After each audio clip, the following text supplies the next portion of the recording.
This is the Insight segment. I'm Harold Fisher. Here's the battle of the sexes question of the day. Do women use men to get ahead? Should they? And are men, dare I say, suckers for a pretty face and a sweet voice when all she's doing is walking all over you to get what she wants and to get where she wants? Well, Monica Sarley says yes, women do, and yes, men are pushovers, sort of. She's the author of the book, The Men Wars, Book 1. That's scary. It's just the first book. Men-ipulation. That's Men-ipulation.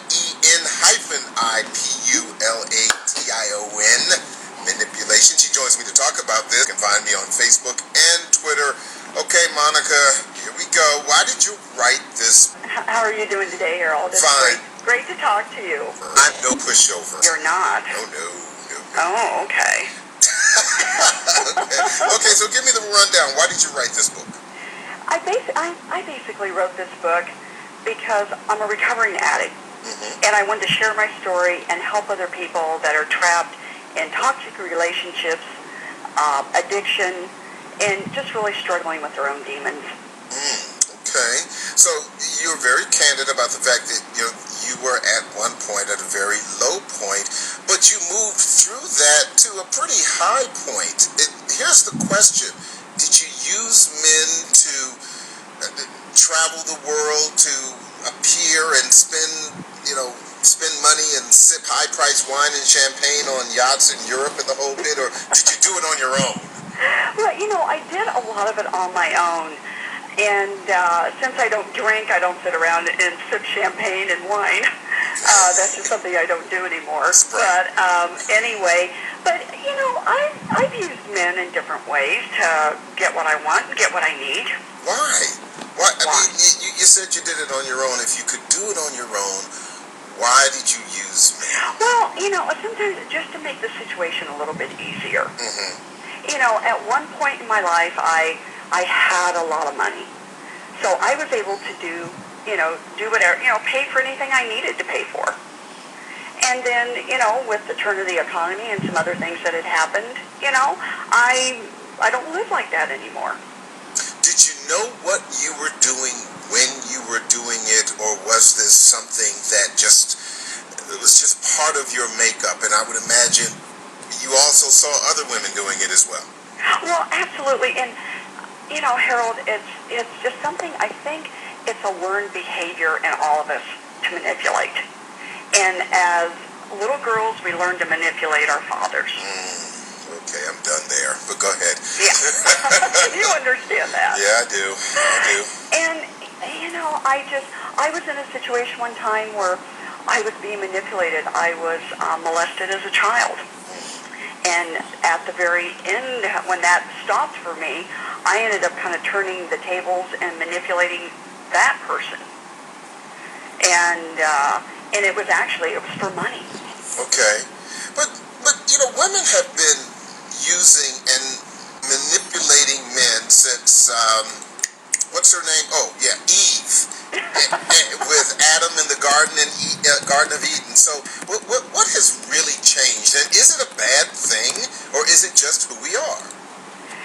I don't think really things have changed much. And again, I stick to my point about it being a learned behavior. When men, men also want something out of women.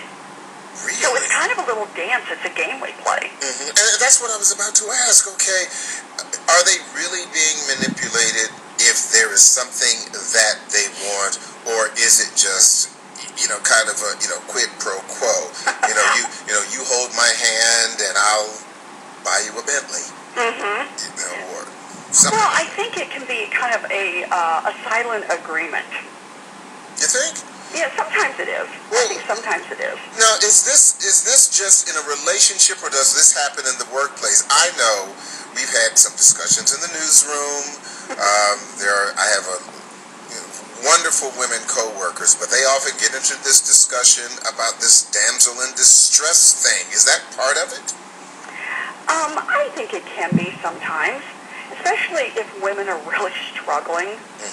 They'll want to, portray as being the damsel in distress. Those women in the newsroom aren't struggling. These are my professional colleagues.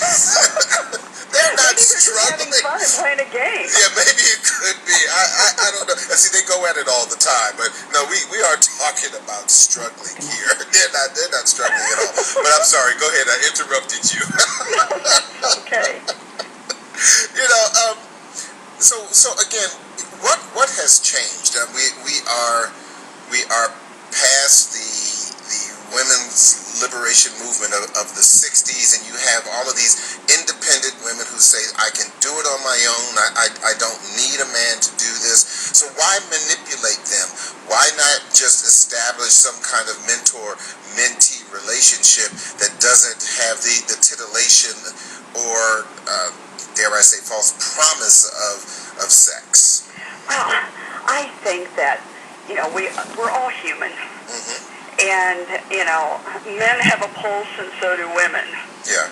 And, yes, a successful woman that's, got a great position, is doing well in her career, and, she's still in the playing field with a lot of men. And, she wants to be an equal player, but that is hard. I mean, that is really hard because I don't care what anybody says. I don't think all men look at women as being an equal, especially in the workplace, because there's a lot of ego that comes into that too. Yeah, but that makes sense. Okay, so give me some of the tricks of the trade. I didn't mean to use the word trick, but certainly tell me what a guy should be looking for if he's going to avoid the potholes and the speed bumps of a manipulative woman. Now you want me to give up my secret? Absolutely. Absolutely. I didn't know that was part of the deal. Well, I'll tell you what, if you tell me, then I will, never mind. Go ahead and, I need to know. Now you're trying to manipulate me. Not at all, just trying to work a deal here. Exactly. Okay, here goes. I know when I am keying in on somebody, and, I kind of want my way. And for me, it's not a deception thing or, anything. I don't do things out of a lot of personal gain and to hurt someone. Okay. It's more kind of for fun. And if it's, like, I'm in retail right now. And so if I'm selling a guy, some clothes, I never sell them anything they don't look good in. But, to help my sale, I mean, if he comes out and he looks great in a shirt, I'll say, oh, it looks fantastic. No, I don't know if I like it. Well, I go, look at your arms. Do you work out? Oh. And I kind of squeeze their arm a little bit and go, oh, you work out? Well, that shirt, look what it does with your arms. Slam dunk. That's a sale. Okay, so even if he looks like a clown in the shirt, he'll buy it because an attractive woman who's squeezing his biceps is stroking his ego. Exactly. But I will not sell him a clown shirt. Okay. Or anything. I make sure he will look good in that shirt. And sometimes I'll even look at him and say, now, I would go out with you if you wore that shirt. Oh, wow. I'll get a lot of guys that come in and they're, in a divorce situation. They've been married a long time and they're getting out there in the playing field again. So, their self-esteem's a little low. They need their egos pumped up a little bit. Okay, all right. So, and one thing that, women that we do sometimes, and I know I do this, one thing, men want to be heard. They want you to listen and they want to be heard just like women do. So I look a man straight in the eyes and I hang on every word he says. We're talking to Monica Sarley. She is the author of the book, The Men Wars, Book 1, Men-ipulation.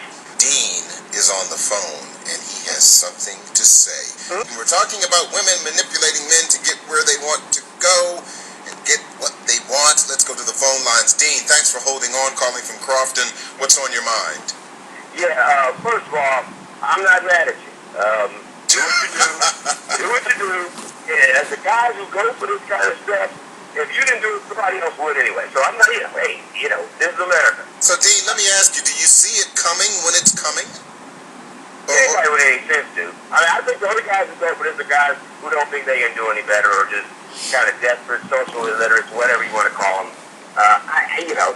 But my second question is, and I'll hang up and listen. Okay. What is the difference between what you do and what the guys we refer to as players who only use women for sex do? And I'll hang up and listen. Okay, thank you very much, Dean. I appreciate that. Okay, Monica, there it is. What's the difference? I don't think there is a whole lot of difference. I mean, men play women too. Do you see it coming? I mean, okay, I've seen your picture. Okay, you know, you're not looking like the bottom of somebody's shoe. So Thank you, Harold. no, really. I mean, you look great, and and so let's just leave it there. But the point, but the point of the matter is, do you see it coming, or like they say, don't try to play a player. Yeah, well, that's true. That's very well put, Harold. Usually for me it's a gut feeling. I see it coming because I feel it. I feel it in my stomach. Mm-hmm. And I have a real good sense that way. A lot of times I will engage and have fun with it. Okay. All right. As long as it's not, evil or or clandestine or problematic. Well, here's another guy. Let's talk to Mr. White calling from Baltimore. Mr. White, thanks for calling. What's on your mind? Yes, sir. Good afternoon. Good evening, rather. I'm sorry, and good evening to your guest. Mm-hmm. I'm an older fella, and since she's saying women manipulate men to get what they want and to get ahead, so I guess fair exchange is no robbery. So if a man does equally as well as women do, then it's okay. Well, Mr. White, thank you so much. I appreciate that. See, Monica, here's my problem with it. When you use the word manipulation, that suggests something that is untoward. It's one thing for you to say, well, hey, look, you meet this person, and maybe this person has something that you want, and you like them, and so obviously you guys kind of come together. But when you're manipulating, it sounds like theft almost. Am I overstepping it here? Harold, absolutely not. And because for me also, manipulation can be about deception. Right, that's what I'm saying. Deception, absolutely. I agree with you. It just depends on the degrees of it. I'm not saying it's right. In that word manipulation, it's like a dirty word. Yeah, that's what I mean. It really sounds like it. I mean, the deception could be, look, we meet you, and then you look good, and then, when you are in a private place, and then you realize you've got to weave or something like that. You mean that's not your hair? Those aren't your eyes? That could be considered deception. Let me slide over here with Pat real quick, calling from Prince George's County. Hey, Pat, real quick, what's on your mind? Yes, I wanted to just make a comment on the phone about... Go ahead, very quickly. As a lady, too, from a woman's standpoint, who's right on what she's saying, but, taking care of the man, making him feel needed, pay attention, feel special, all those good things that they sometimes just don't get. The little stuff that matters. Well, that kind of makes sense, Pat. Thank you so much. Were you able to hear that? Yes, I could. Yeah, well, see, I guess that's because you treat them like that if you want them to hang around. Exactly. But what if you don't want them to hang around? Well, then you just... manipulate them. It depends on what you want, Harold. It depends on what you want. Well, I am out of time. And I'm so glad because I'm beginning to perspire. Harold, thank you so much. And if your listeners would like to know anything more about manipulation, they can go to www.themenwars.com. Well, thank you so much, Monica Sarley. You just be careful out there dealing with those guys. It's been a pleasure. Yes, absolutely. That's Insight for this Friday. Thank you. Bye-bye. Bye-bye. September 30th for reporters Taylor Thomas, Millette Green, Renee Nash, George Wilson, and engineer Bobby Adams. I'm Harold Fisher. You can reach me at hfisher@whur.com, on the Daily Drum page of whur.com, on Facebook and Twitter.